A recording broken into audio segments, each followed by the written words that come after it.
Hi, everyone, and welcome to episode 245 of the Tick Bootcamp podcast. The title of today's interview is Starseed Revolution, The Awakening, an interview with Dr. Richard Horowitz. My name is Richard Johannesson. And I'm Matt Sabatello. Dr. Richard Horowitz has earned the reputation as the Lyme disease doctor to the stars. After treating 14,000 people with chronic Lyme disease, he has written a number of books based on the patterns of healing that he's observed. He's recognized that healing requires physical, mental, emotional, and spiritual healing. His first and second Lyme disease books achieved prominence as New York Times bestsellers. And now he has written his third book, The Starseed Revolution. This is a book that recognizes physical, mental, emotional, and spiritual healing is necessary not only on an individual level, but on an environmental level. This book is a beautiful part of the evolution of Dr. Richard Horowitz and the patterns he's observed about Lyme disease and illness in the environment. Without further ado, we are really excited to introduce to the Tick Bootcamp community, Dr. Richard Horowitz and the Starseed Revolution, The Awakening. Dr. Richard Horowitz, welcome to the Tick Bootcamp podcast. Thanks for having me. I'm really looking forward to it. Now, we're really looking forward to interviewing you as well. So let's first talk about your three books. I am familiar with all three of your works because I've read them all. So let's talk about each book in order. Why did you write your first book? Why did you write your second book? And now why have you written your third book, Starseed Revolution, The Awakening? So the first book, Why Can't I Get Better? Solving the Mystery of Lyme and Chronic Disease. It's actually an interesting story. I don't think I've told people this, but it was probably about maybe 10 years ago, because the first book, which was put out by St. Martin's, and it was, I believe, in 2013, it was a New York Times bestseller.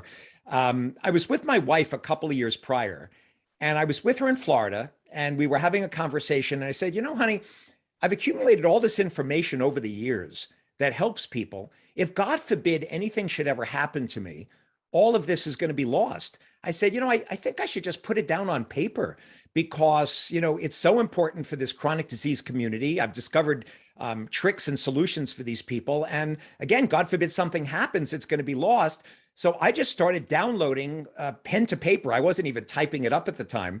I remember sitting in Florida with a spiral bound notebook, and I just opened and started writing and filled up literally a couple of these spiral bound notebooks as like the first, edits of where the book was going. And it got edited over the next couple of years. But the first motivation was really just kind of sharing with the community to make sure that the work that I had been doing would not be lost because it was turning out to be so beneficial for people.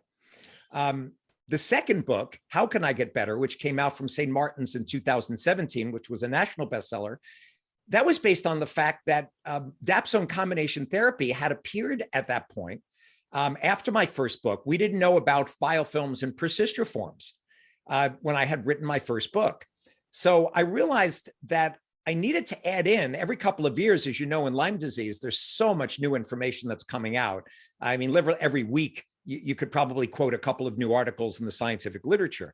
And I said, this was so important, what I was seeing about persisters and biofilms and some of the newer drugs that were coming out. I said, I have to write a new book, but instead of just focusing on why can't I get better, I needed to really focus on the solutions of how can I get better and give people the practical solutions with the names of the drugs, the dosages of the drugs, what herbs was I using, what exactly do I do for detoxification, what companies do I use? So I figured that would really be a useful solution. And I included a couple of new chapters, but the biggest new chapter was actually on persisters and biofilms, talking about dapsone combination therapy, because for me, it was revolutionary as far as helping to transform Lyme patients' lives.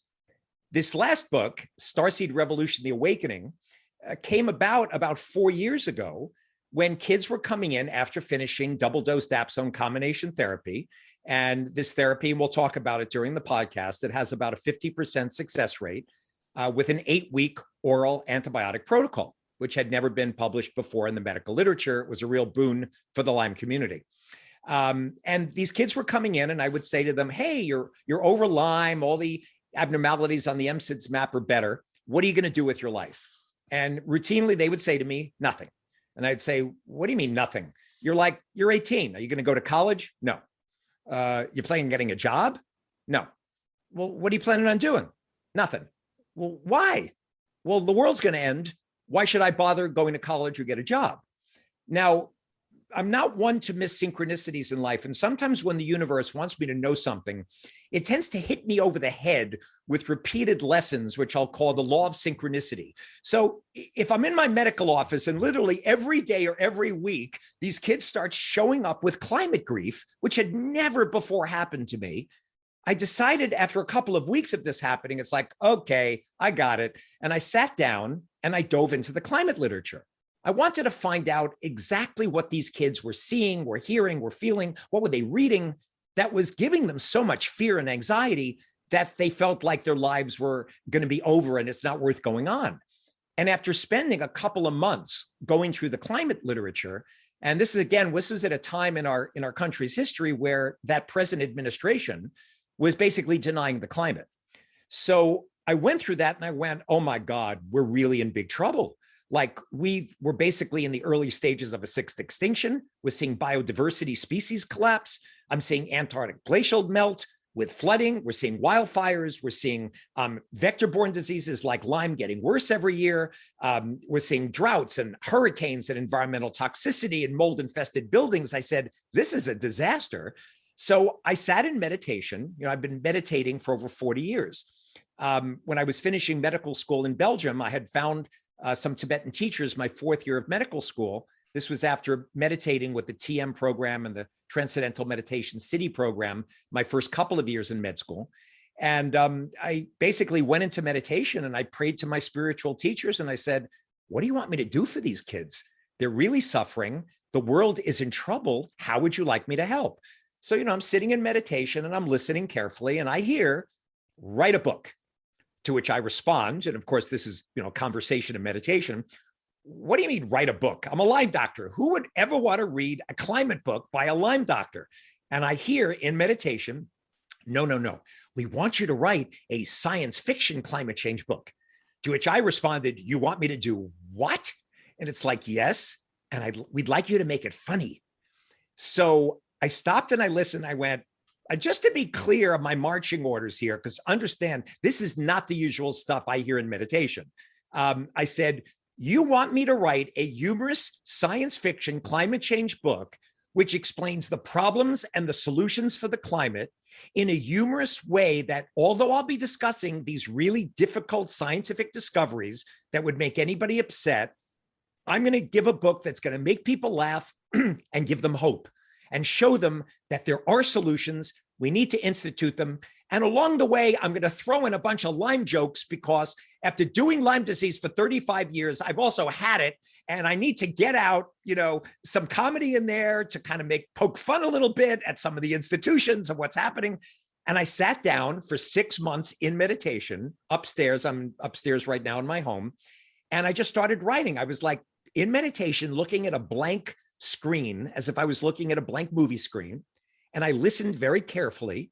And all of a sudden images started to appear and names of characters and dialogue. And as I was downloading this book, I started laughing hysterically because of what was coming through. And Rich, I know you read the book and you just finished it. So, you'll give everybody kind of a sense of what this book is.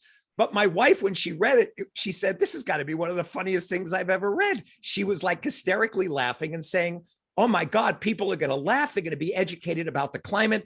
They'll understand more about Lyme and tick-borne and toxicity, and you're going to give people hope. So this book just basically birthed.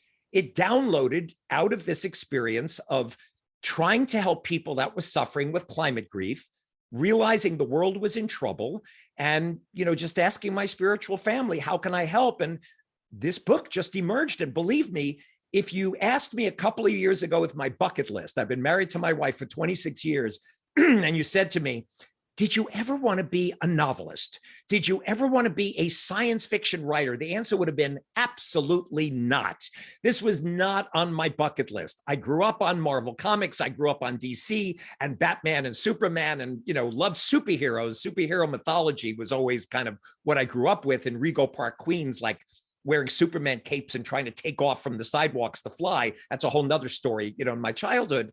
But not doing what I did, this literally came out of, we'll discover after time whether it was my wisdom mind or my crazy mind, right? To this book. But fortunately, I got Simon and Schuster to pick it up, a really good publisher. I got two editors who did a great job of helping me edit it because it was my first novel. And lo and behold, Starseed Revolution, The Awakening became a reality. And I included in it, and we can talk about this in detail, some very detailed spiritual teachings, you know, Rich, because you just finished, on how to work with the mind. Because when I was reading the climate science 4 years ago, it made me think about something that happened in Tibet 100 years ago when there was this enlightened Lama by the name of Khenpo Gongshar. And Khenpo Gongshar was a monk at a monastery who in the 1950s looked out his window, saw the snow melting. Interestingly enough, the mountain peaks were melting. He saw this as a very inauspicious sign, realized the invasion was going to be happening soon, and that there was going to be tremendous death and suffering in Tibet. And while he was feeling into what was happening, he had a heart attack and died, fell on the floor of the monastery. And the way the story goes, this bird, who is an emanation of one of the protectors of the Karmakagyu lineage, Ma Kala, this raven flew in from the window, got next to his head and started pecking through the channel on the top of his head.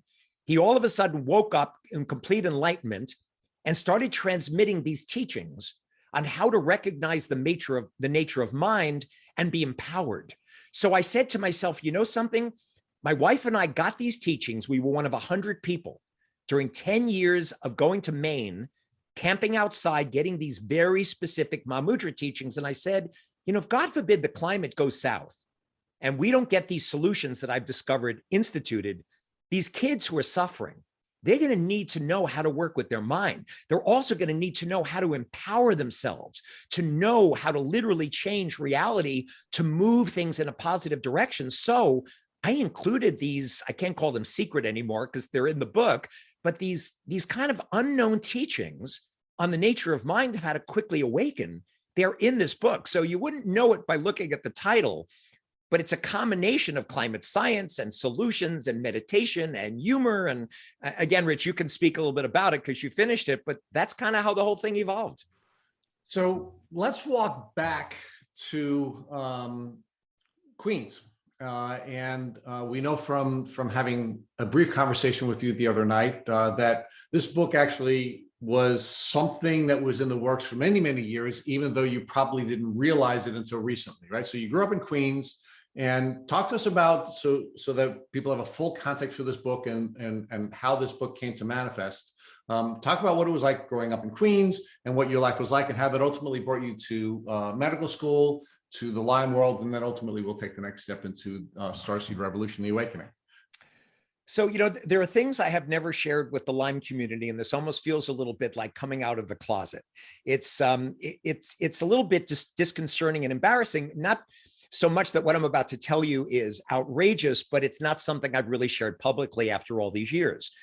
So when I was growing up in Queens in Rego Park, I didn't know at the time I was a medical intuitive. I came in basically with certain abilities, and I used to speak to God all the time. I came in extremely religious. So I lived across the street from Simon Schechter Yeshiva. I went to Yeshiva when I was young, and I was extremely religious. In fact, much more religious than the rest of my family. And every day I would at night, and sometimes during the day, I would sit in my bed and I would speak to God, right? And I would hear things. And, you know, as a 6-year-old, you don't know that you can't do this. It's like nobody said to you, you can't speak to God and hear things. So I used to have regular conversations with God.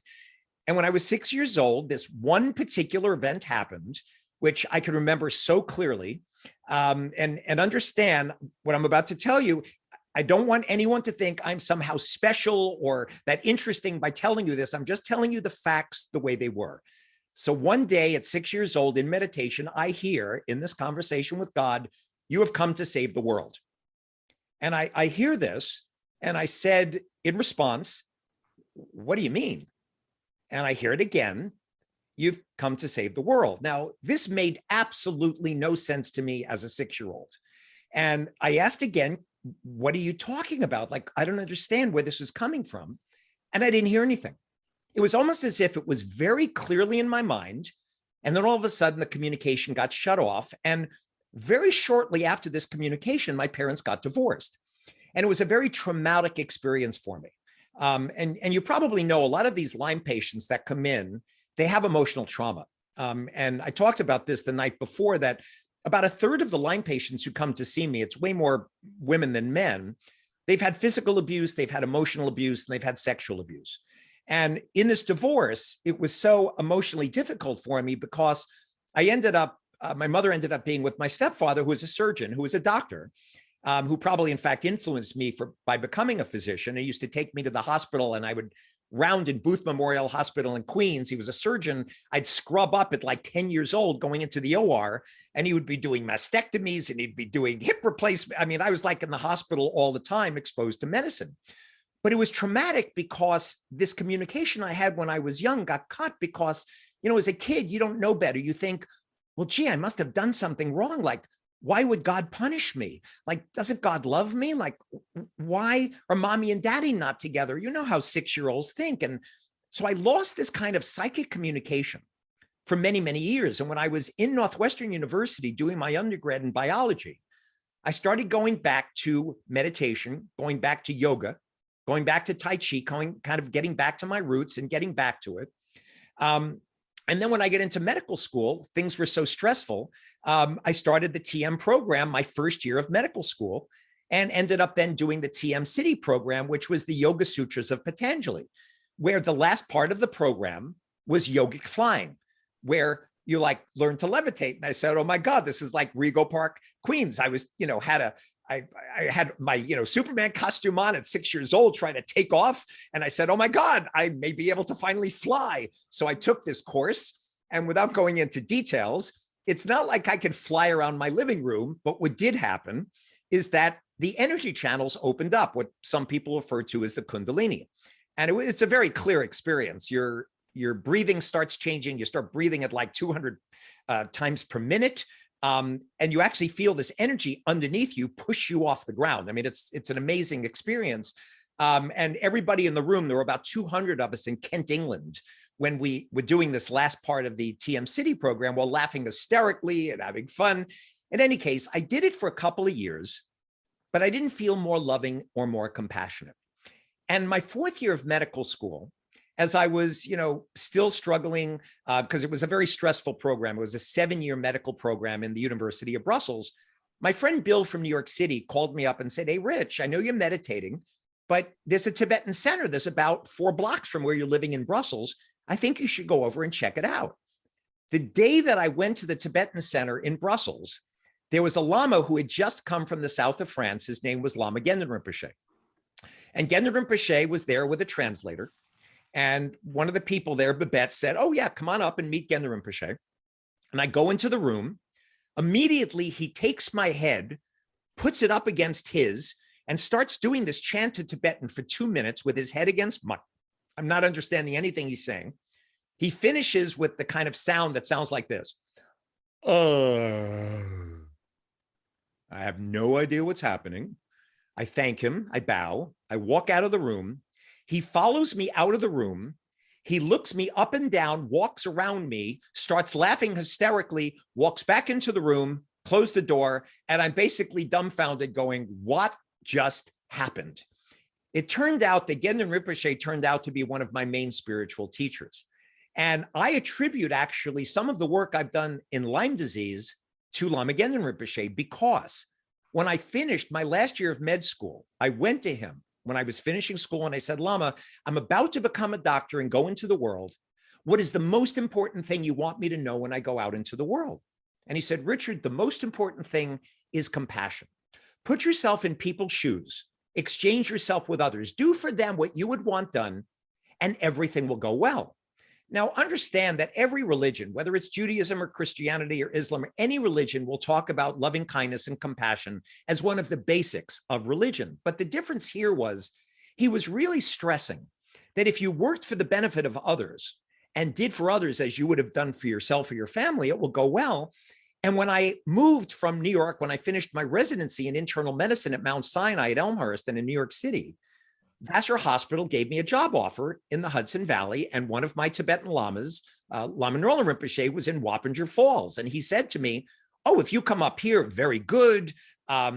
meditate. So in other words, I figured, great, there's great hospitals. I can be a doctor, a country doc.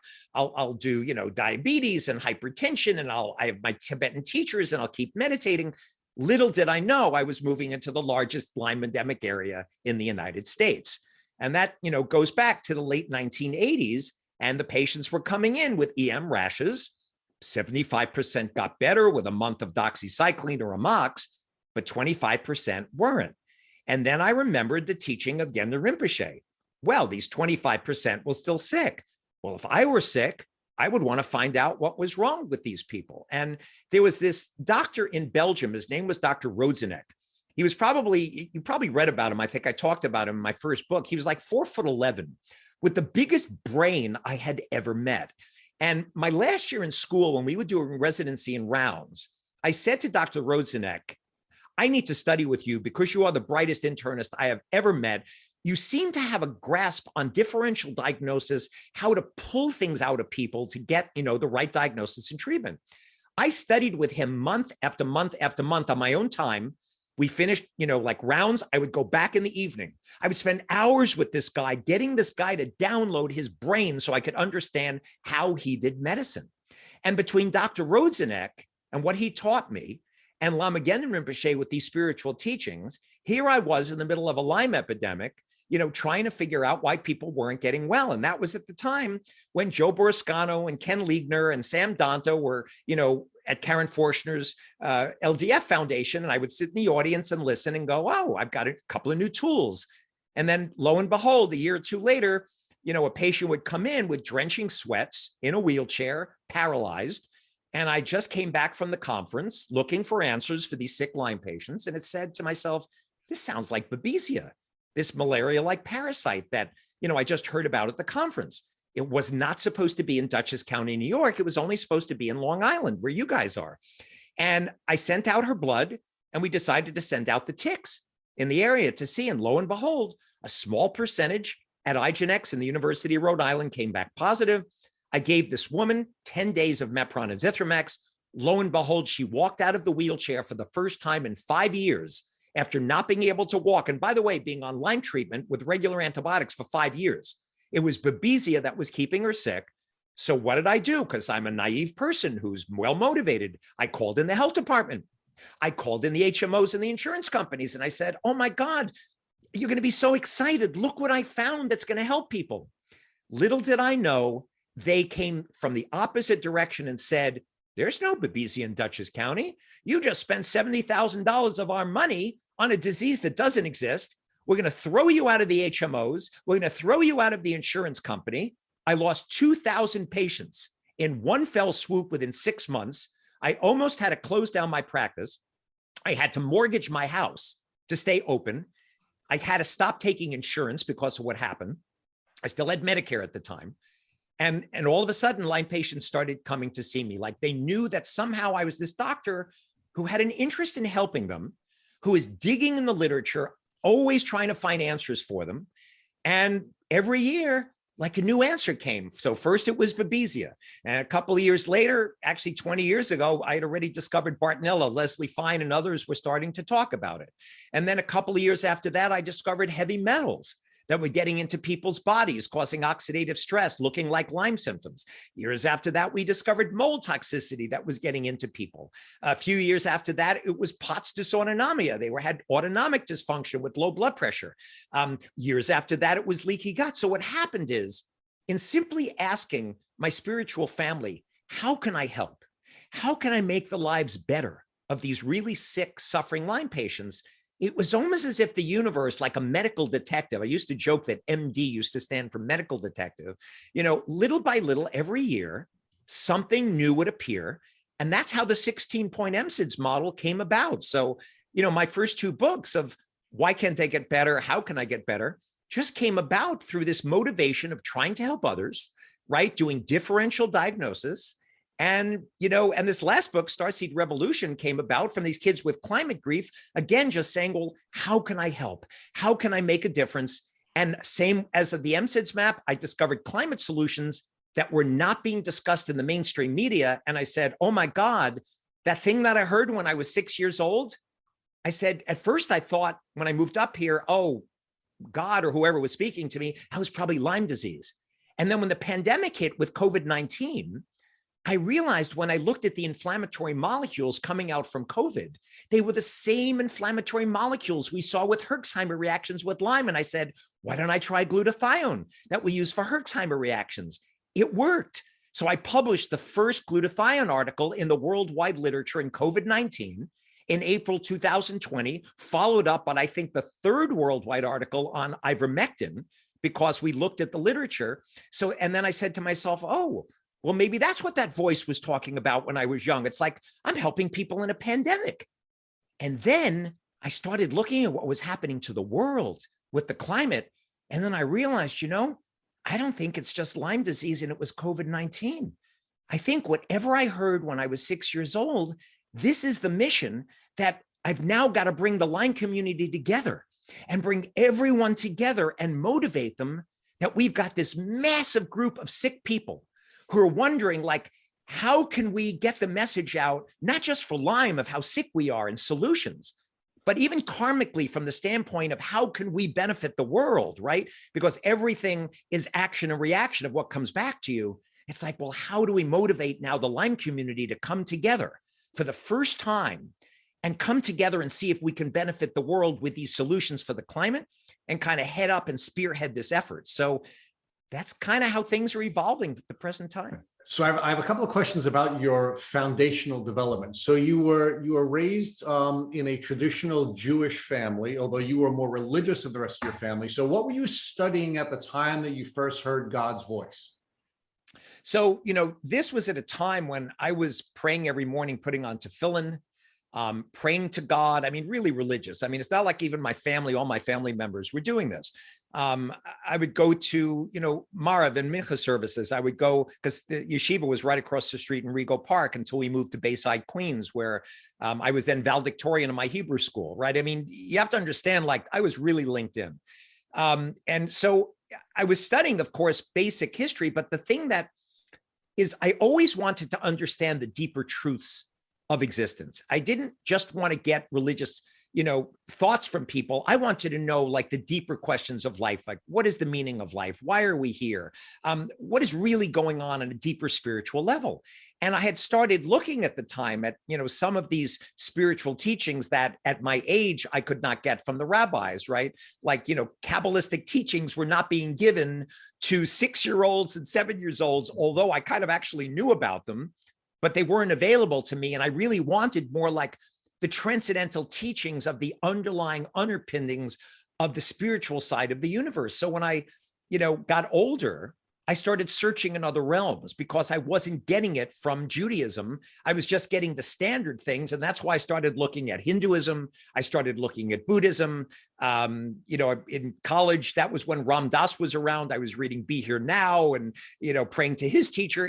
I just kind of went on a spiritual journey because it wasn't just about religious. It was about kind of understanding, you realize after a while, we're all impermanent. We're on this earth for a short period, right? And then we leave, and you've got to ask yourself the basic question, like, what's the meaning of all of this? Like, why are we here? And, what are we meant to do while we're here? And, I got answers to some of those questions when I met Gendon Rinpoche for the first time.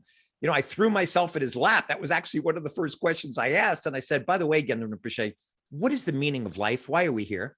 And he said to me, Richard, life is like a dream. I said, what do you mean life is like a dream? He said, you know how in the dream you're running from monsters and you're scared and all of a sudden you wake up from the dream and you discover, oh, it was only a dream? He said, it's like that.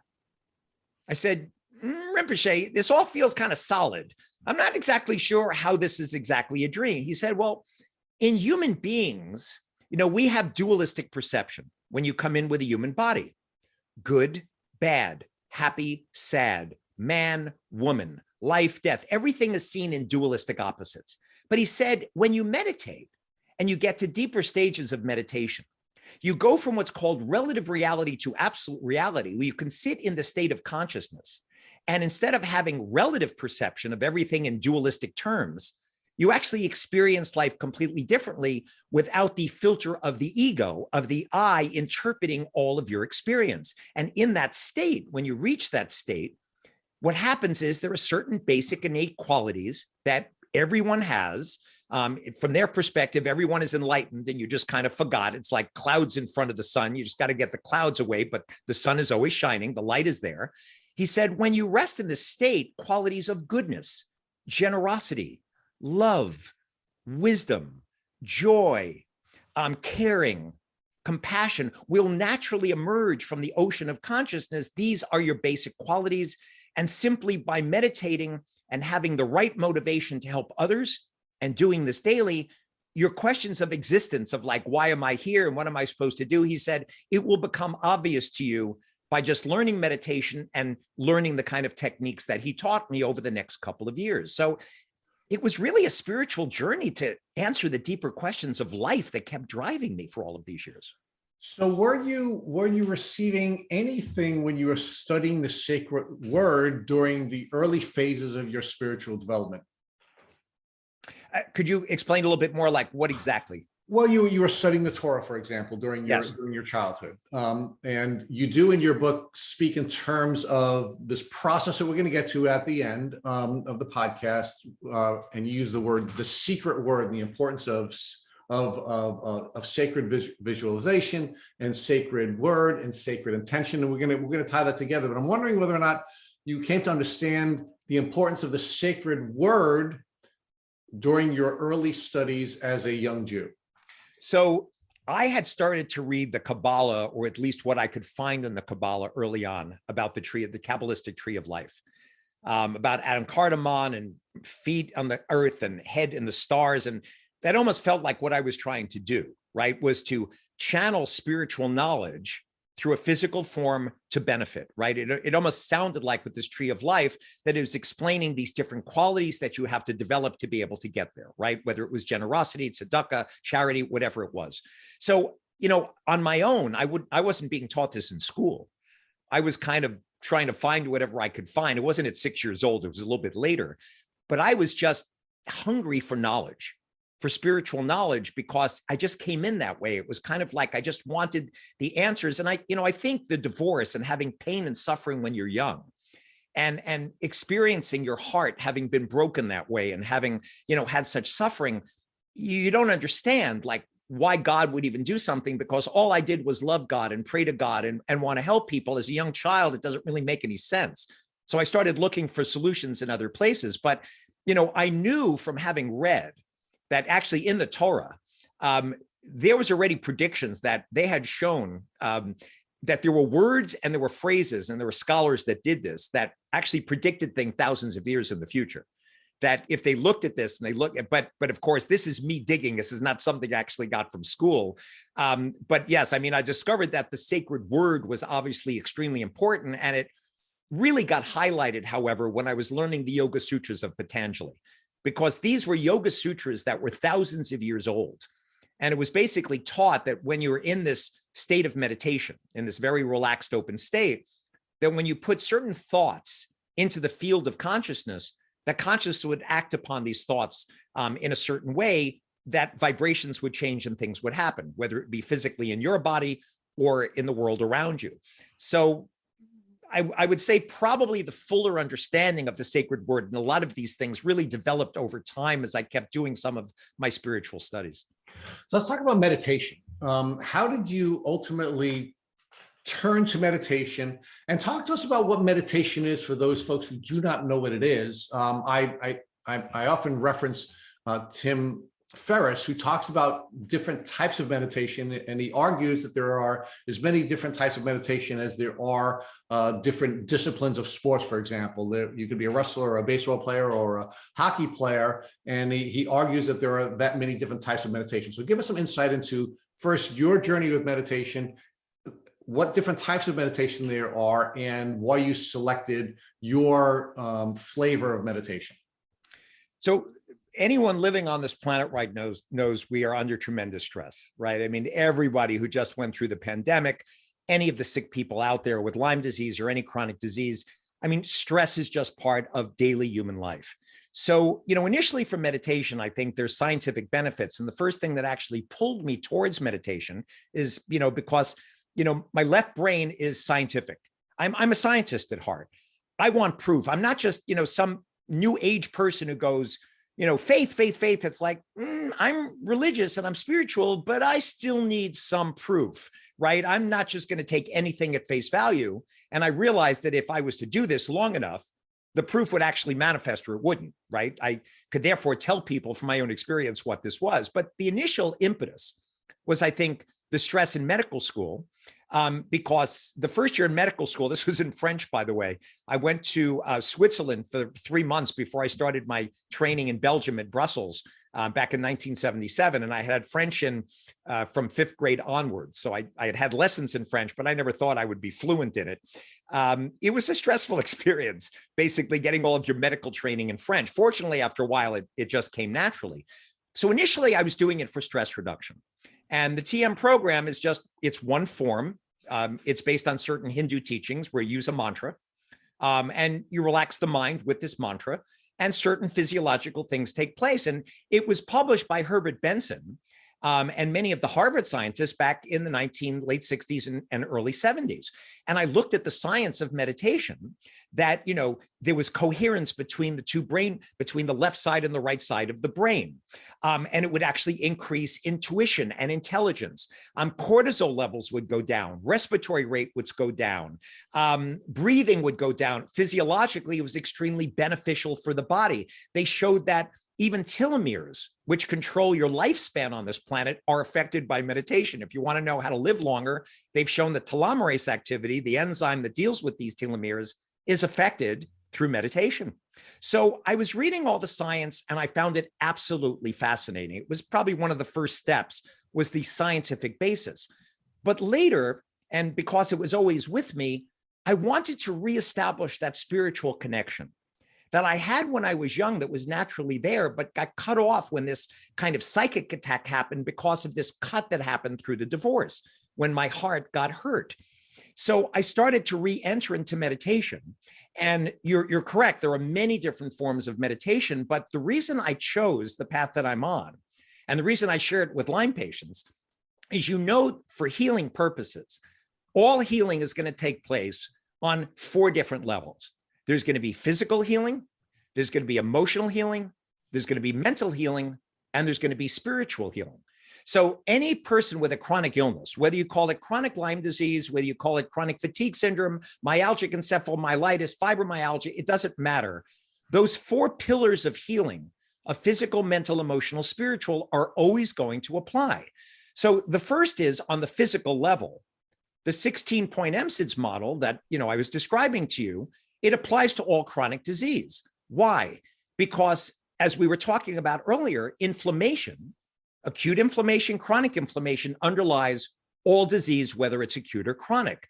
And the beauty of the MSIDS model is that it says, well, if you discover multiple sources of inflammation, not just Lyme, not just co-infections like Babesia Bart, Mycoplasma tularemia, Bartonella, and viruses, right, and parasites and mold, not just that, but also inflammation from the microbiome of the gut, inflammation from leaky gut and food allergies and mast cells, inflammation from insomnia, not sleeping, inflammation from low minerals and zinc, inflammation from autoimmunity and environmental toxins. If you get to all the sources of inflammation and deal with the downstream effects, low hormones, low adrenals, low testosterone, autoimmunity, POTS dysautonomia with low blood pressure, liver dysfunction, immune dysfunction. Lyme patients, a lot of them have chronic variable immune deficiency with subclass deficiencies. Those are the downstream effects of these infections and toxins driving inflammation. The 3 I's, infection and inflammation, right, with autoimmune inflammatory response. So the physical pillars that I'm talking about is definitely one aspect of healing that anyone listening should be able to get great benefit. But the next level of emotional, mental, what started striking me early on when I was seeing these sick patients is that they had a lot of mental and emotional difficulties, primarily. Can I just ask you on that prompt? Are you defining mental and emotional differently, or are they one and the same with two different words? They are in a sense the same, although one is thoughts and the other one is how deeply the thoughts actually affect your feelings, right? But yes, you could probably say mental, emotional, spiritual if you wanted to combine them. But these patients coming in, one of the things that was obvious from the beginning is, and you know this because you've been involved in the Lyme community for a long time, is they would say to you, I've been to 20 to 30 doctors. None of them believe my story. They all tell me it's in my head. I go from doctor to doctor, and basically they say, you're crazy, right? There's something wrong with you. It's in your head. And I say to them, well, they're correct. It's in your head. You've got Lyme spirochetes in your head. You've got environmental toxins in your head. I would obviously play upon it a little bit. But the fact is that they had PTSD just from no one believing that they were chronically ill. So not only did they then have PTSD from no one believing their illness, and by the way, their family, it was even worse most of the time, because whether they were married or whether it was their family, a lot of times this is like an invisible illness. They would go to these doctors that were supposedly like really good doctors, and the Lyme tests were negative, and the family or the spouse would say, it's in your head. There's nothing wrong with you. You're sick, right? So it therefore started the cycle of these people thinking, what's wrong with me, right? There must be something wrong with me. And a lot of these people had emotional trauma, physical trauma, emotional trauma. And about 1/3 of the women that I would always ask the question, have you had sexual abuse? They would share with me privately that yes, about 1/3 of the women had sexual abuse. And this is like one of the most horrible abuses that anyone could have, to be violated in that way. I mean, this is like another horrible thing where just men have not learned proper ways of dealing in society with hormones and everything else, where the morals and ethics of our society have just gone awry. But they've been damaged from this. And what happens is, if your emotional system has this thought that there must be something wrong with me, right? What happens to your immune system, you're literally wired to say to yourself, I don't deserve to get better.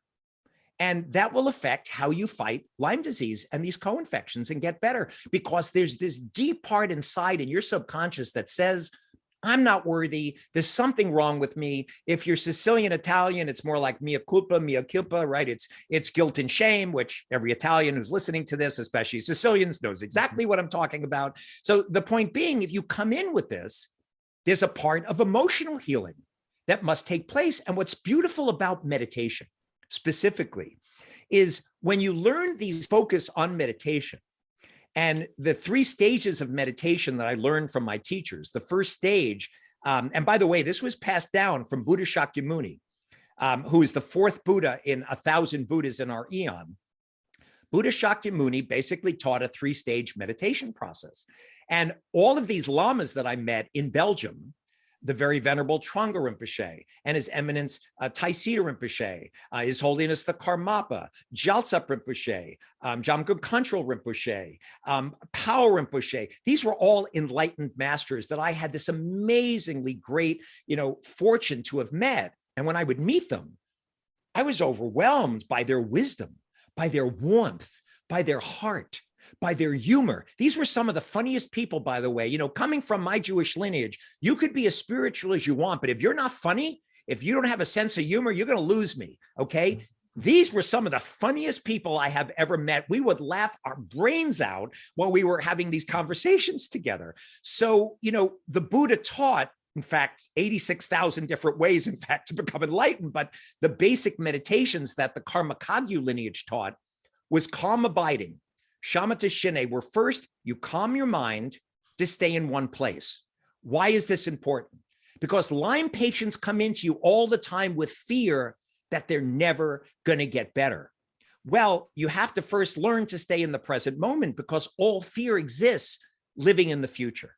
So the first thing you learn in meditation and calm abiding is don't follow thoughts of the past, don't follow thoughts of the future, and don't follow thoughts of the present. Just stay in the present moment with what's called the 7-point posture of Vairocana, kind of straight back, eyes open, tongue to the roof of your mouth. So you're connecting the front and back channels, chin just tucked a little bit downward. You can put like your right hand resting in your left in your lap or on your knees, which is called the lion pose. You just basically take this posture so the energies flow. You relax your mind and you do nothing. You don't try and meditate. You just relax and stay in the present moment. But you have to have enough mindfulness and awareness of what's going on. So as thoughts arise, you don't grasp them and follow them, but you don't block thoughts. You don't change thoughts. So the key in this first stage, don't follow thoughts in the past, don't follow thoughts in the future, don't follow thoughts in the present. And especially in the future, that's where fear arises, which is a big problem in Lyme patients who come to see me. Now, once your mind is calm, and now your stress hormones are going down, because I look at adrenal function all the time for these Lyme patients, their adrenals are shot, right? Either it's way too high from stress or they're just basically burnt out. The second phase of meditation, called Vipassana or insight. So now these patients who say, I have fear, I'm never going to get better, right? Or they've had trauma that keeps coming back. In this second stage of meditation, the first stage is kind of like you're now meditating and you've got in a sense, a blue sky, right? A nice clear blue sky with clouds. But in Vipassana, insight meditation, the clouds are now taken away and the light comes out, because now instead of looking at whatever thoughts are arising, you're not focusing on the content of the thought. I'm a good person. I'm a bad person. I'm fearful. I'm this, I'm that, whatever's coming up. You look at the nature of the thought. Where does the thought come from? Where does the thought go? Does the thought exist anywhere in space? This I that is experiencing fear, where does the I exist? Does it have a color? Does it have form? Does it exist anywhere in your body?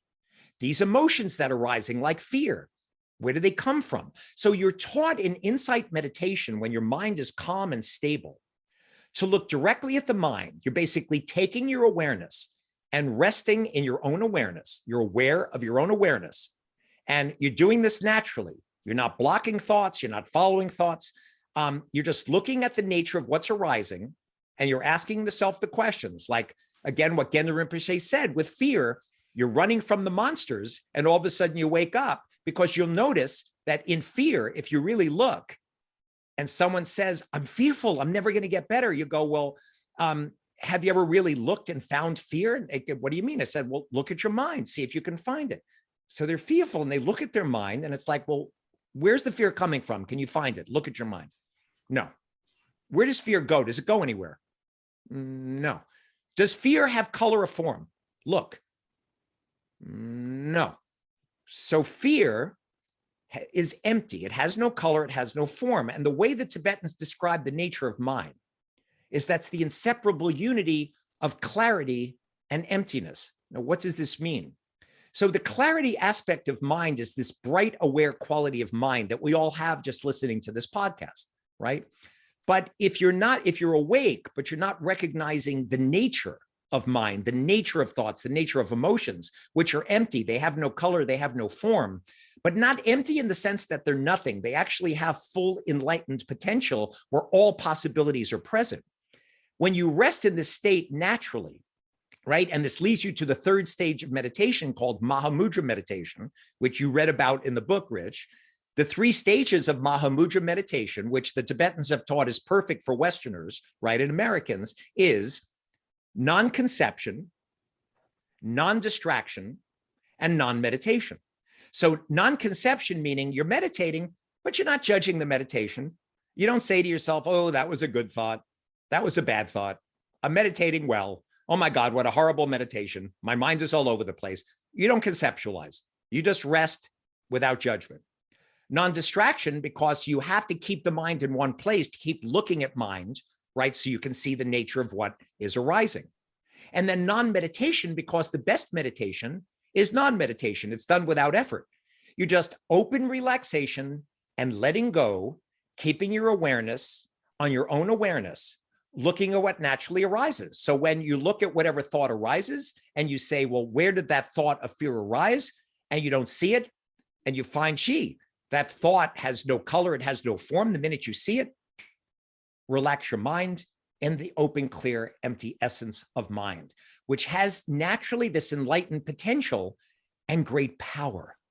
And what I'm teaching kids to do, adults to do, anyone who reads Starseed Revolution, what I'm giving them is I'm passing on these teachings from Khenpo Gangsha Rinpoche that were given 100 years ago when people did not have time to go into 3-year meditation retreat, to recognize the nature of mind and empower the people. Because these kids with climate grief that were coming in, they think they're powerless. What can we do to possibly change world leaders? We can't tell them what to do with the climate. And yet I provide in Starseed Revolution solutions for the climate that are not always being discussed in the mainstream media, right? How to geoengineer the Arctic and cool down the glaciers like the Thwaites Glacier. That basically the geoengineering solution is saying from the American Geophysicists Union that big old glacier is going to collapse in the next 3 to 5 years, fall into the ocean, and raise global sea levels by over 2 feet, which is going to put New York, Miami, coastal cities in the US, in Europe, right? Amsterdam, Venice, in China, all over the world underwater, right? So we need to geoengineer the Arctic. There's solutions from Harvard, from Stanford, with sulfates at 60,000 feet to block the ultraviolet rays, cloud brightening with salt water to block the UV light getting in, solar reflectors, 1 million miles of solar reflectors in the ocean to push that energy back into space so we cool down the planet. We electrify everything with wind, water, solar. It comes from Stanford University. They have shown in the United States, if you put 100 by 100 square foot miles of solar reflectors in the Arizona, California, Nevada desert, it would give us enough solar power to power the entire United States that we would not to be on fossil fuels. We can do this right now to get off fossil fuels, but also the biodiversity of the planet is going down. We're in the early stages of the 6th extinction.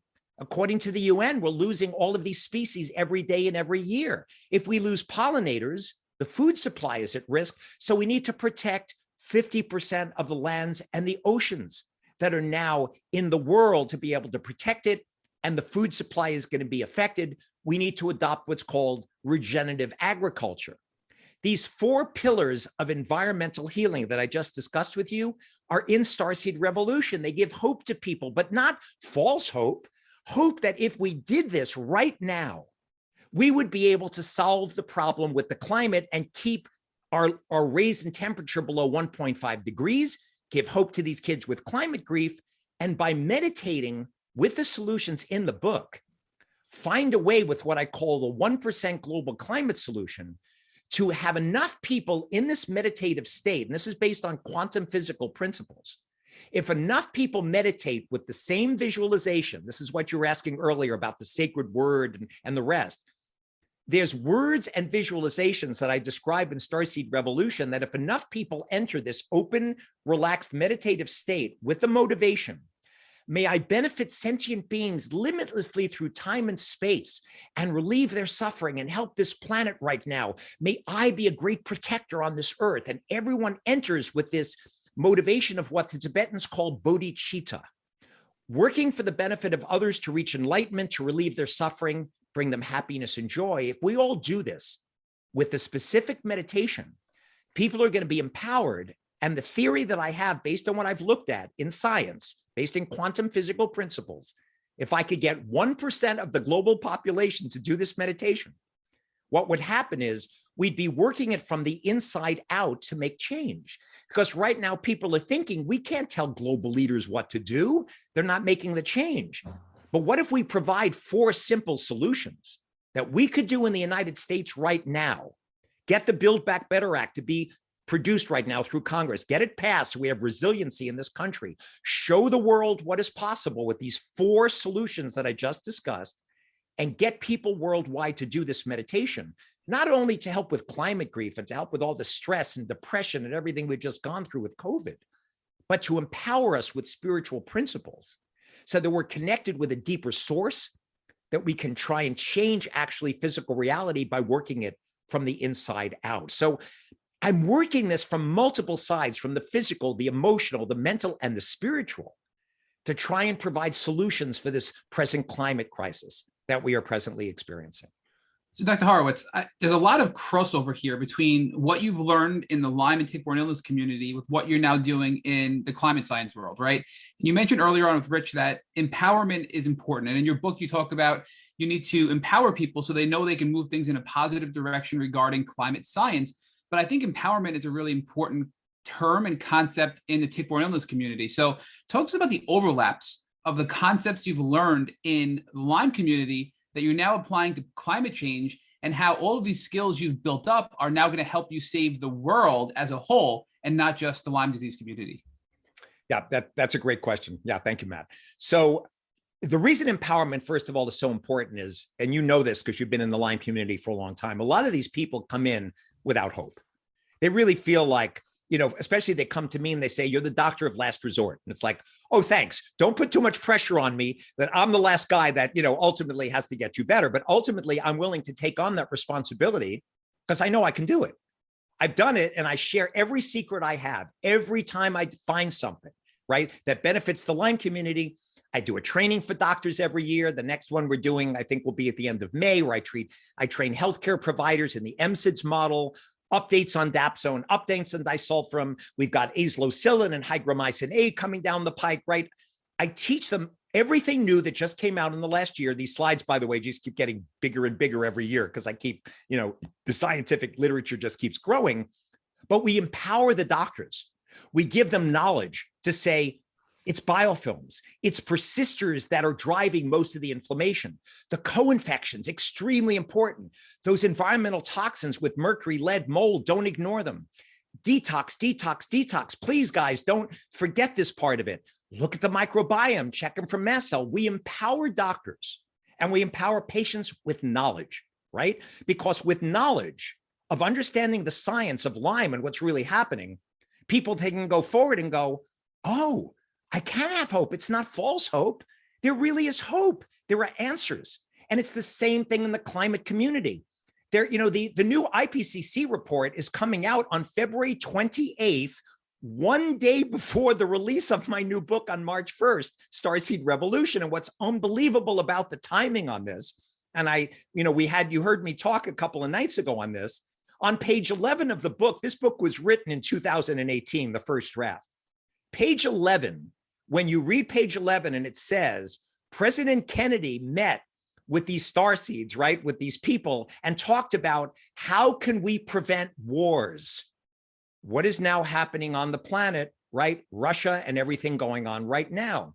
You read further in the book, right? There's a lot of synchronicities that you're going to read about that happened in this book, right? About when I wrote the book, there was not supposed to be global sea level rise. I was estimating in the year 2037 where I think things were going to be going.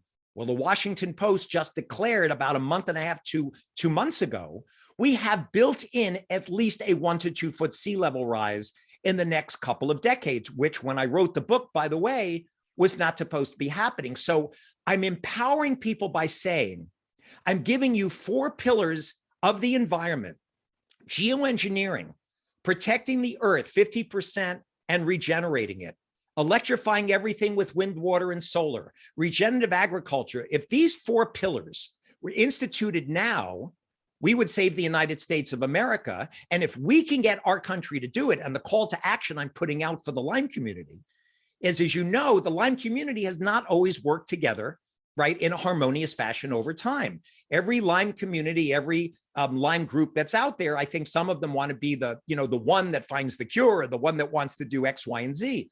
But it's time for us to come together in a global purpose, and not just the global purpose, because climate is pushing forward tick-borne diseases. This is absolutely clear that as the climate heats up, the reproductive rates of insects are going up. And unfortunately, it's ticks, mosquitoes, and fleas that are going up. It's not the good insects. The good insects are going down. The bad insects are going up. We have a chance as the Lyme community right now to come together and to say, vector-borne diseases are going up. We're going to come together. We're going to work on our senators and congressmen. We're going to work at the local, state, and national level to get these 4 pillars of environmental science instituted to help our country. We're going to provide a way for the United States to lead the way for the rest of the world. And by doing this, the karmic consequences of us as a Lyme community saying, we're not just going to help ourselves, because Dr. Horowitz and others are finding solutions for Lyme and tick-borne, but we're going to create such positive good karma by trying to benefit the world at large, that the way this is going to come back to us, because ultimately it's the law of action and reaction. Whatever you do is ultimately going to come back to you.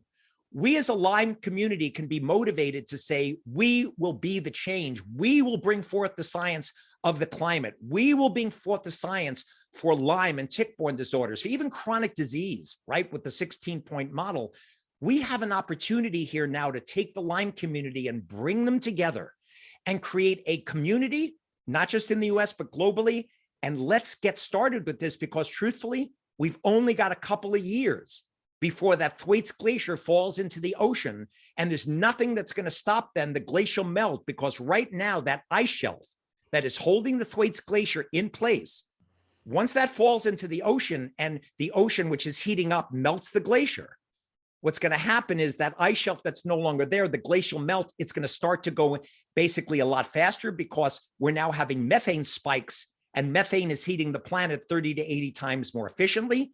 And it's just going to get faster and faster with feedback loops. So we've got a period of time in the next 3 to 5 years, but I need the armies to get together. This is a call to action for the Lyme community, that we can do something on a global level that has never been done.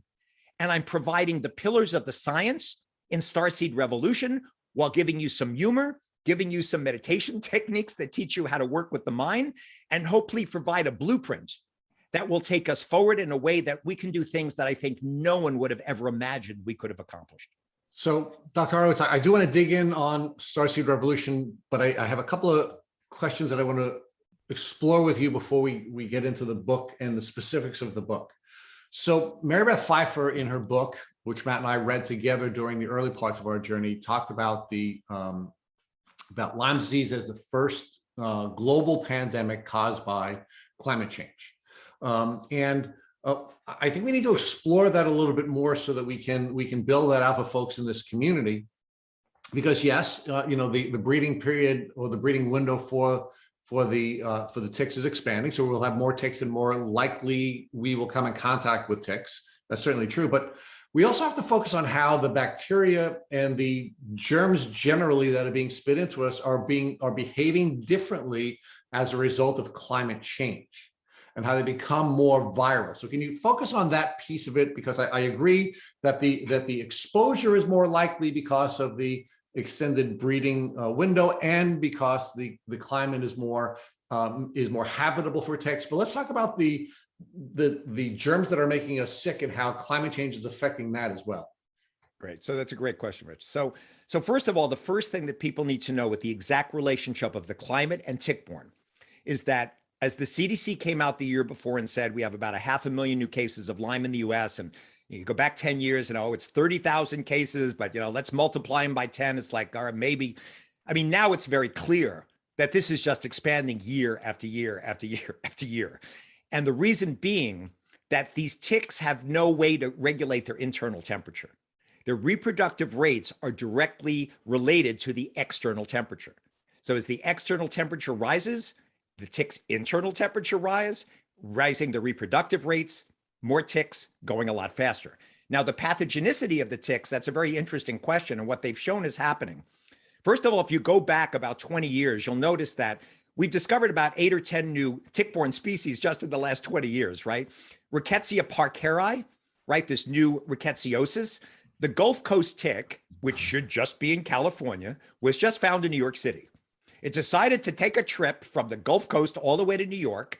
And this Rickettsia parkeri, looks like mountain spotted fever, smells like mountain spotted fever. The difference is you're still going to get low white cell counts, low platelet counts, elevated liver functions, and fatigue and aches. But you can die from Rocky Mountain spotted fever without a tetracycline within the first 7 days. Now, when we've got these wildfires from the climate that are destroying forests, one of the things that's been shown is if the ticks before a wildfire in the forest were 100% Ixodes species, after the fire, they're now roughly 55% Ixodes, 45% dermatocenter species that carry rickettsial infections. Now, not that Lyme can't kill you, it can from Lyme carditis, but rickettsial species specifically, Rocky Mountain spotted fever, right? Typhus, Q fever, they will kill you. And they have killed you. I mean, there are people that have lost arms and legs from Rocky Mountain spotted fever, young kids that have died from it. So the fact that as the climate changes and even the tick population is changing, we're noticing that there are new Borrelia sensulatu species that keep being discovered every couple of years, right? So what Borrelia sensulatu means is that there's a family of Borrelia that are known to make you sick. So if you go back 20 years, it might have just been Borrelia burgdorferi sensu strictu, right? That was Lyme disease in the US. And in Europe, it would have been Borrelia abzelii, which is the Borrelia that causes acrodermatitis, chronica matropicans, which is the violaceous skin rash they get on their hands and their feet from that species of Borrelia in Europe, or Borrelia guarini, which causes neuroborreliosis in the European species. And by the way, these species are now in the US because the birds are taking the ticks, which are expanding, taking them over from countries to states, and we're now seeing them spread. But what's happened is that they keep discovering these new Borrelia species. So for example, in California, there's now Borrelia lanei, right? That was named after Bob Lane, who was an environmentalist in California, and other Borrelia species. So Borrelia mayonnaise, named after the Mayo Clinic, showed up right a couple of years ago. That one has like a little bit of a spotted rash, different from the usual EM rash that we might associate with Lyme. So what's happening with the climate as it keeps getting warmer is not only the tick species starting to expand and change, but the number of Borrelia species are expanding. And with Bartonella, years ago, there was 16, 18 species, or over 36 species and subspecies now. And in the biofilms, we now know that as the relapsing fever Borrelia, right, are now starting to get more. Years ago, we only talked about soft tick relapsing fever, right? So Borrelia hermsii, right? They used to get it in Arizona in certain camps. Well, now we have hard tick relapsing fever, Borrelia miyamotoi. Well, if you go back 10, 15 years, nobody even heard about Borrelia miyamotoi. It's a new tick-borne relapsing fever species. Well, how is it changing the pathogenicity of Lyme, which was your question? Well, we now know that these spirochetes are in biofilms. And if you get relapsing fever Borrelia under the biofilms with Borrelia burgdorferi, these guys are having spirochetal sex. They're basically interchanging their DNA. And the way that these relapsing fever species avoid your immune system is they keep changing the outer surface protein coats so that your immune system can't recognize it. So now what's happening, you're getting genetically different species that are even showing up in your own body in the biofilms. And this is Garth Gerlich, by the way, who talked about this. And there's many doctors who've talked about this kind of phenomenon. So we're seeing, years ago, it was mostly Babesia microti. Then all of a sudden, Babesia duncani, while one came on the species. Now there's more Babesia species. So all the species of these tick-borne diseases just keep getting more numerous. They keep getting more pathogenic. You didn't hear about Powassan virus probably 20 years ago. And now, I don't know if the Lyme community knows this, but people who live in Lyme endemic areas, like on the Northeast or in the Midwest, like Michigan and those places, 10 to 16% of the people living in Lyme endemic areas now have antibodies against the Powassan virus. Now, 1 out of 150 people can die, just like with West Nile, which is a flavivirus. But why should we be specifically concerned that 10 to 16% of Lyme patients have Powassan antibodies? Flaviviruses are known to persist in the body. West Nile and Zika are flaviviruses. So it's possible, and no one knows the answer to this, but you get a tick bite, and within 15 minutes of a tick bite, you can get the Powassan virus that gets into your skin, right? And it's expanding and expanding over time, and it can kill you. Apart from now maybe getting a flavivirus that can persist on top of your Lyme, on top of your Babesia, on top of your Bartonella. So it's like more and more viruses and infections of different species and subspecies that are genetically changing, with ticks that are changing. This is all happening as the climate change keeps expanding. I mean, it's a nightmare as far as what's going on right now. And if that weren't bad enough, let's talk about how climate change and the rise in temperature is going to impact our microbiome and the impact that that's going to have on our immune system, putting aside the injection of tick diseases, and how chronic illness is going to increase simply as a result of our immune system being overwhelmed by the changing characteristics of our microbiome, separate from the challenges that we're going to face with all the changes in tick diseases. So what's going to happen, and again, it's a great question. So what's happening with the microbiome, the science on the microbiome of the gut during the last couple of decades have shown that most of the chronic diseases that we're now seeing, especially autoimmunity, they've talked about this a lot with rheumatoid arthritis, MS, I'm trying to think what other ones, Alzheimer's, Parkinson's. They've shown that there are species in the microbiome like Prevotella species, Clostridium species, these different species that are now associated with autoimmunity. Doctors from NYU, Stanford, a lot of literature is now showing this, that the microbiome is really, really important. So what's happening is, as the climate starts expanding, and nutrition, by the way, for people that don't know it, whatever you think you're getting in your diet now, let's say you're eating not what I'll call the SAD diet, the standard American diet, right, which is really not eating healthy. It's a lot of white bread and white flour and simple carbohydrates, which is what's driving metabolic syndrome and insulin resistance and a lot of the problems we're seeing with cardiovascular disease, strokes, heart attacks. Even if you think you're eating a healthy diet with fruits and vegetables, the soil, because we have not done regenerative agriculture, they've now shown that the actual nutrition that's getting into your body is like a third of what it was from 50 years ago. Now, why is that important?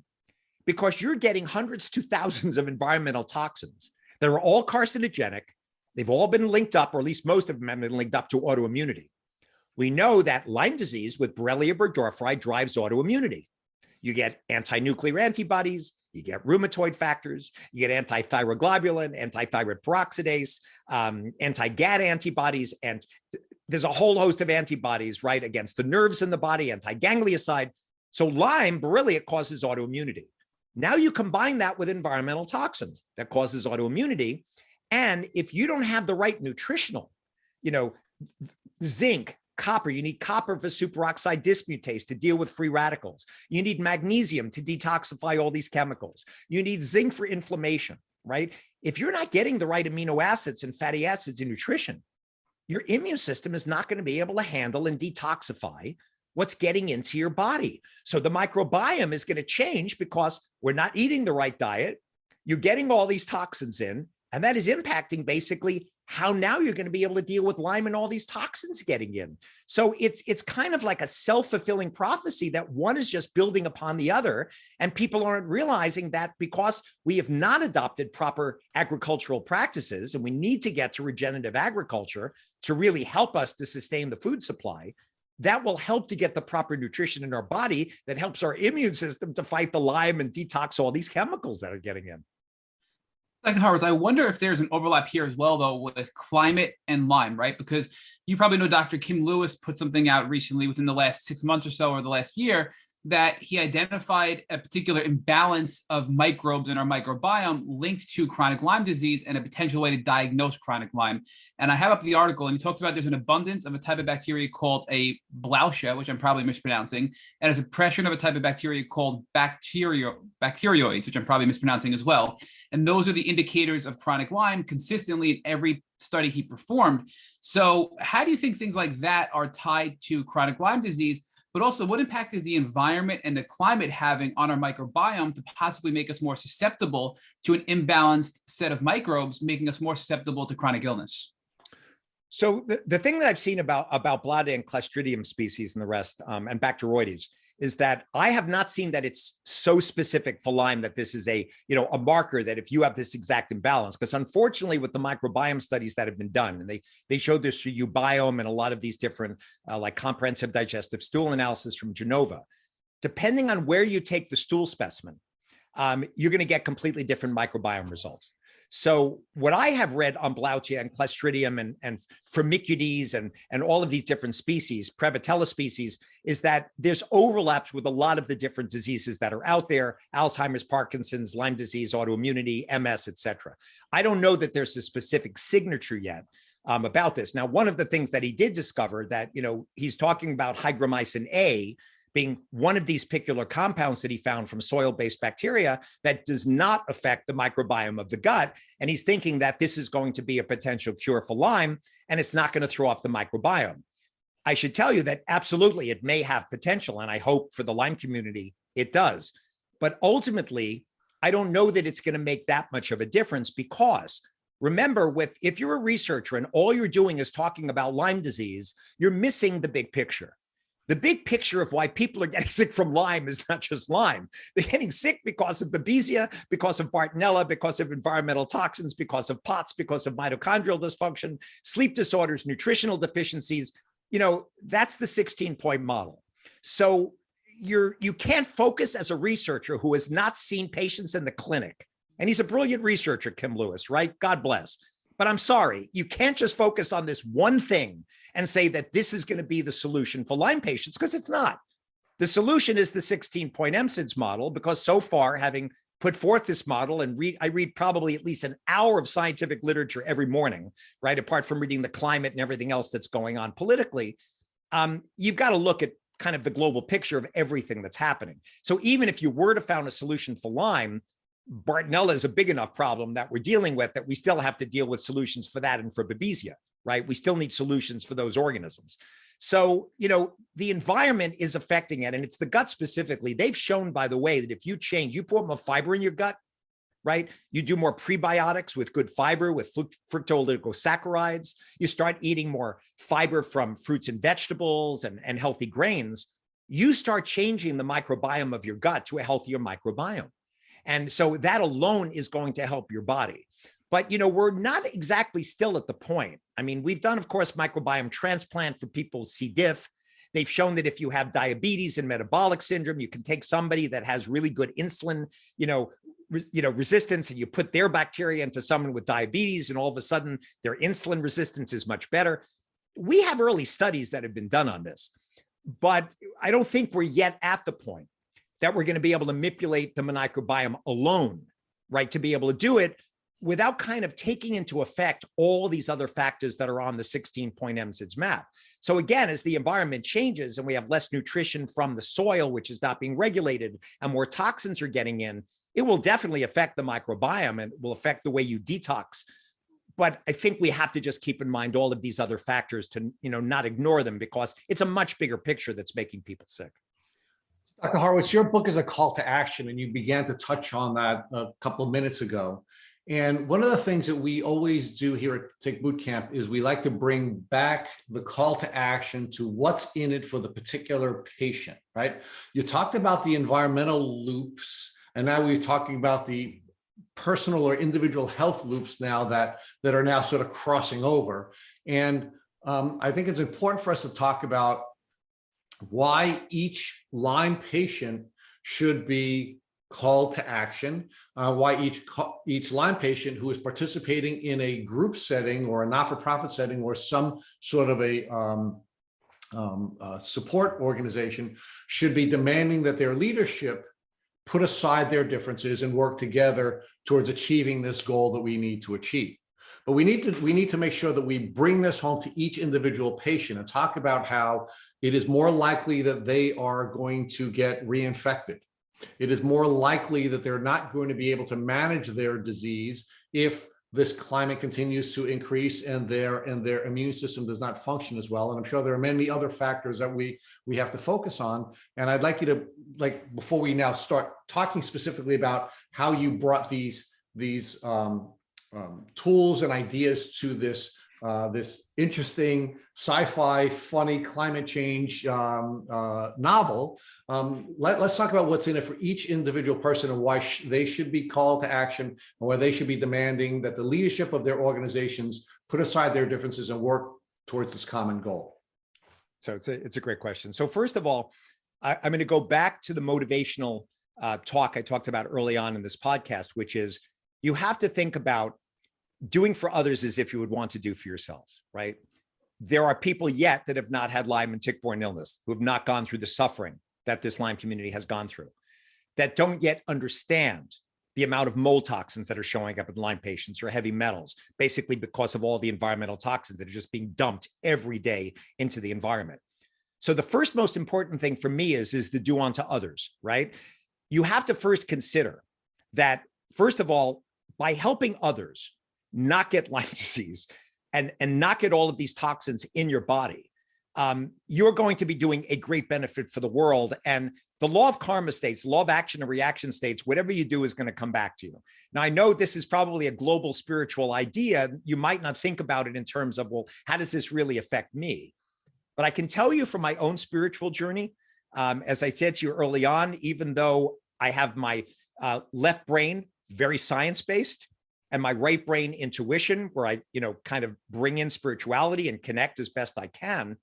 The fact is that you have to look at both sides of the equation, and tick-borne disorders are just going to get worse. So if you think you're going to ignore the climate and just say, well, I'm just going to heal myself. I'm going to take double dose dapsone combination therapy that Dr. Horowitz published in the literature and work with his last book, How Can I Get Better with My Doctor, and solve Lyme. And I don't need to worry about all this other stuff. The fact is if you don't start taking a stance for the climate, for your children and their children's children, and even for you, that you're going to get reinfected, because the tick-borne disorders, as we talked about, are getting worse as the climate is heating up. So let's now take the scenario, you got over Lyme disease. And this has happened to me, by the way, in my practice.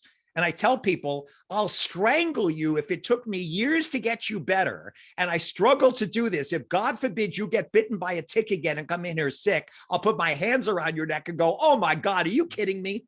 And I've seen it happen, by the way. I don't actually, of course, put my hands around their neck. I go, oh God, really? You know, we commiserate together. But the point is, you are at risk for getting more tick-borne diseases. The toxins are getting in. You still have the nutritional problems because we have not adopted regenerative agriculture. And let's face it, there's risks. And I don't think you realize this for the pharmaceutical supply. Everybody expects that these new treatments, right, that are coming out of Stanford University, right, azlocillin, hygromycin A, doxycycline, okay? Everybody assumes pharmaceuticals are going to be around forever. Let me ask you a question. Did you see supply chain issues during the last 2 years during a pandemic? Of course you did. Let me now ask you the question that, let's say the Thwaites Glacier dumps into the ocean. We've now got over a 2-foot sea level rise. We're dealing with coastal flooding. We're dealing with grids going down. We're dealing with supply chain problems. What do you think is going to happen to the pharmaceutical companies when we have to start shipping standard medications? There's going to be a problem, by the way, when the electrical grids go down in the hospitals and they're all on backup generators and you've lost power in your house and you no longer have a refrigeration for your Rocephin that you're keeping in your fridge. People don't realize that the pharmaceuticals, the companies that are making them, the global supply chain, this is all an ecosystem where everything depends on everything else. And without getting too science fiction dystopian on you, the fact is that it is going to happen, folks. If you don't wake up and smell the science of what's happening right now and come to action, right? And this is a way for the Lyme community to say, I don't want other people to suffer the way I have, right? You can help prevent this from happening, including some of the other global disasters that are just around the corner that are imminent. So I would say the first thing for the Lyme community to realize is, you personally, your risk of getting more tick-borne diseases and toxins and poor nutrition, it's just going to get worse if you personally don't help in this global chain to do something about the climate. I would say that's number one. But the second part really is, think about, you're only on this earth. Life is impermanent. You've only got so much time in this earth to do good. And when you leave this planet, the only thing you're going to bring with you at the time when you pass is the amount of love you have, the amount of wisdom you have, and whatever karma you have done is going to follow you forth. You have to start thinking in terms of you as a soul, of what can I do? My teachers would say that some of the reasons for sickness, right? This is not new agey of blaming people for why they get sick, but their perspective is that we are beings who incarnate from lifetime to lifetime, and that we carry a burden of karma, a boatload of karma with us. And then we have lessons that we need to learn from lifetime to lifetime. And I'm not one to say why someone gets sick and someone else doesn't, but I've spoken to people way wiser than I am, right? I mean, I'm nowhere near my spiritual teacher's level of, evolution, but they basically said to me that these are karmic burdens that people are bringing with them with illness. Why would you take a chance knowing that maybe this played a role, right, of the way everything has action and reaction? Why would you take a chance? Every being wants to be happy. Every being wants not to suffer. Why would you not create causes and conditions for yourself to bring happiness and joy for yourself and for others in the future by doing something of a global magnitude that will not only help you, but help every generation and future generations for humanity, because we're in the early stages of a sixth extinction. If you have kids and grandkids and you just say, I just want to get over Lyme disease, you're not thinking about what's going to happen to your loved ones, because as biodiversity goes down and we lose all these species and pollinators, the food supply is going to be at risk. right? We need food, we need nutrition to be able to deal with chronic illness. All of this is linking up. There is no way to separate one from the other. And for me, this is an action. So that whatever karma, whatever happened, that everybody was sick in this community, whatever differences we had, this is a call to action in a way that we can do something great and get at least our government, get us in the United States to do wind, water, solar, and electrify and do regenerative agriculture, right? And geoengineer the Arctic, right? Do all the solutions that we're talking about today by preserving and restoring 50% of our ecosystems. These 4 solutions, these environmental pillars discussed in Starseed Revolution, we can work with our senators and congressmen at the local, at the state level and create resiliency. It's going to protect us, our lives, our loved ones. If we don't do it now, I hope no one ever has to look back at this podcast 5-10 years from now and say, oh my God, Dr. H was talking about this and we didn't do it. This is a call to action. Everyone should know me well enough by now. I don't waste my time on things that aren't really important. This is the most important thing you are going to do probably in your life and for your generations, your kids and their grandkids to come. And the benefit of what you do for others, it's going to come back to you 1,000-fold because of the billions of people whose lives are going to be affected. If you think of it in the terms of, I'm going to make a difference of billions of people's lives to protect them, to relieve their suffering, that is going to come back to you. Right? From that perspective, karmically, what a wonderful thing you're going to do for your own soul evolution, for all the people on this planet. So now let's finally get to Starseed Revolution and the Awakening and the 5-part brilliant book that you had written where you teach all these concepts. Let's talk about why you divided the book into the 5 parts. Who are the main characters? What inspired you to use the characters that you did to teach these concepts? And then we'll get to how we can get this book into people's hands. So first of all, when I started writing this book, I had absolutely no idea what I was going to write. In fact, I have to tell you, it was a very scary experience because, I got kind of the marching orders from my spiritual family, which really does not normally happen to me, right? I don't usually hear things that clearly like, this is what you need to do to make a difference in the world at the best possible way. Okay, so when I sat down, I didn't know one chapter to the next what I was going to write. So when I divided it up into 5 chapters, the first thing that came to me, and I don't want to give too much away about the Battle of Woodstock and kind of, what happens, because as you know, it's a pretty funny first.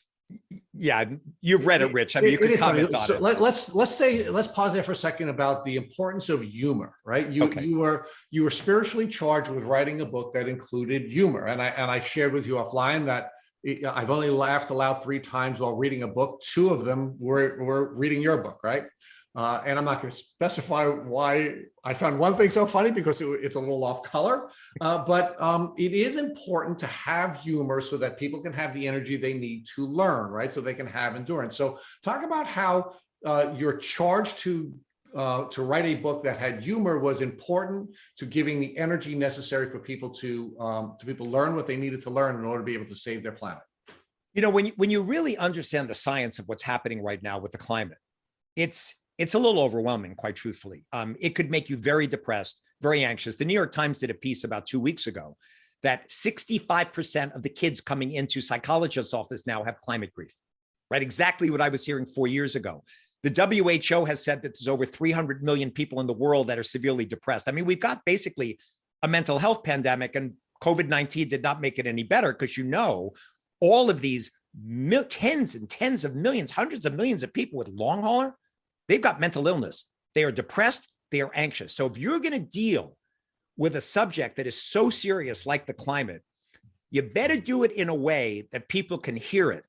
And one of the things I would say are American values that I think we maybe have, I would say the English, the British probably, also have it. We derive from the British, but we have a sense of humor in this country, right? You look at Robin Williams and Billy Crystal and Whoopi Goldberg, whoever it is, the great comedians, right? We have humor in the United States, and humor is really a great tool because when you're dealing with such a serious subject, I want to teach people the truth. I don't want them to put their heads in the sand and say, no, this is not really happening, because that's not going to work, right? That's going to hurt us. but I've got to do it in a way that I'm going to make you laugh. But I'm also going to tell you there really are solutions. I'm not giving you false hope.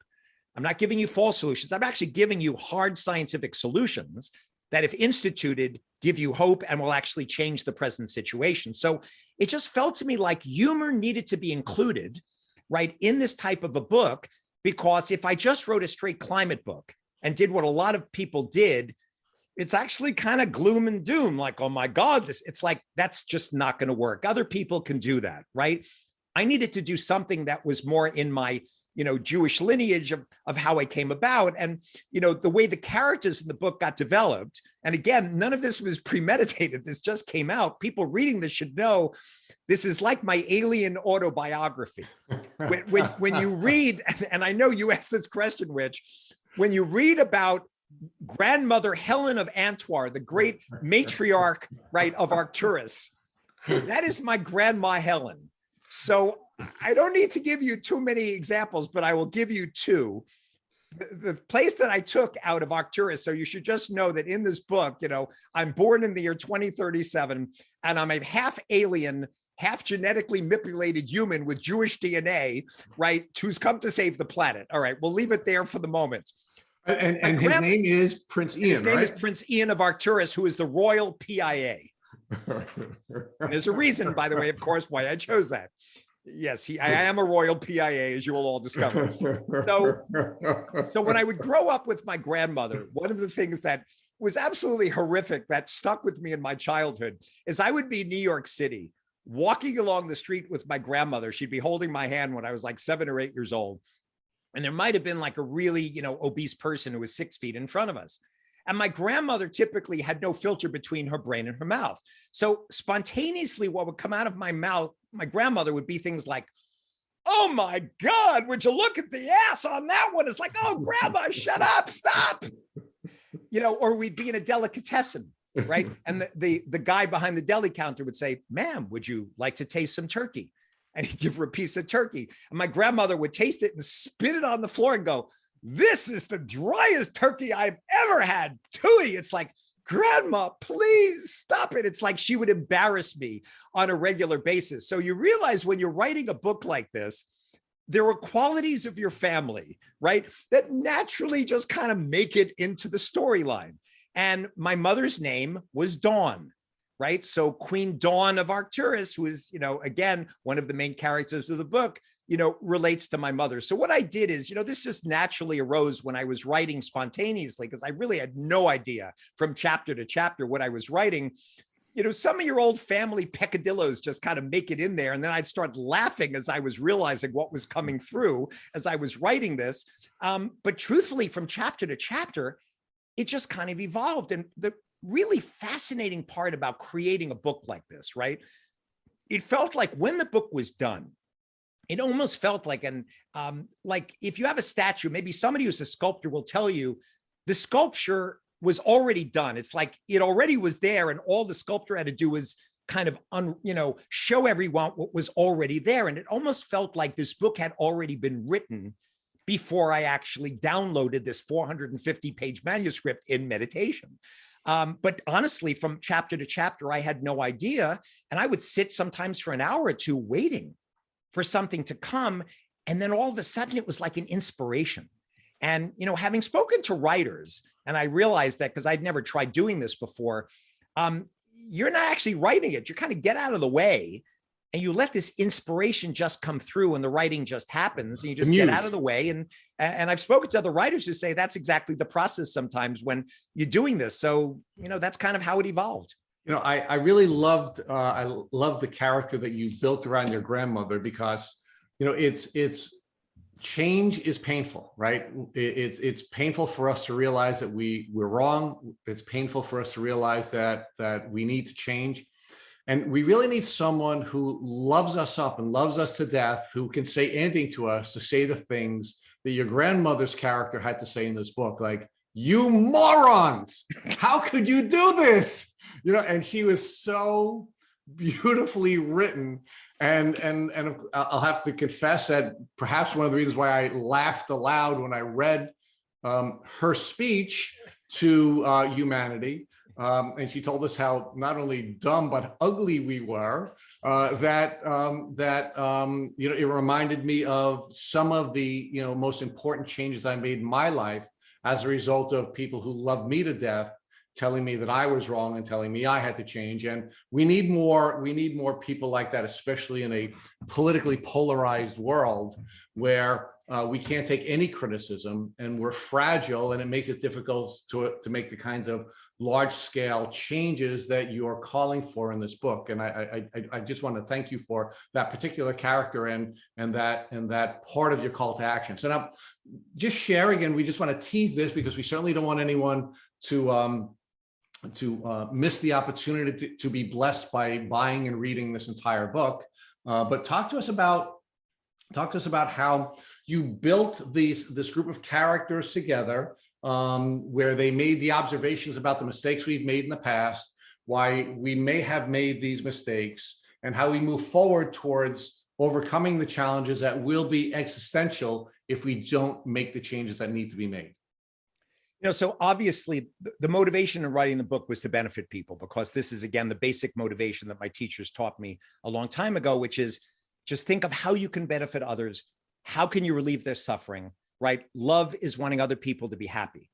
Compassion is wanting other people to be free from suffering. So whatever you do, right? Whatever your job is, whatever your life profession is, if you take that motivation into it, it doesn't matter what it is, but you use that motivation, you are going to have a greater impact. So when I was writing the book, I always kept that motivation in hand, thinking, I don't want to make this a dystopian science fiction novel where, everything goes south and this happens. I made sure when I was writing it, because I did not want to put that kind of energy in there, although I discuss, as you know, the first great climate change that happens at 1.5, the second great climate change that happens at 1.6. And of course, to my dismay, in the last few months, this was written 4 years ago, all of a sudden they're saying, oh, we have a 40% chance of hitting a 1.5 degree rise in the next 10 years. And we've already built in several, feet of sea level rise. And understand, when this book was written, none of that was actually a reality. This was just coming through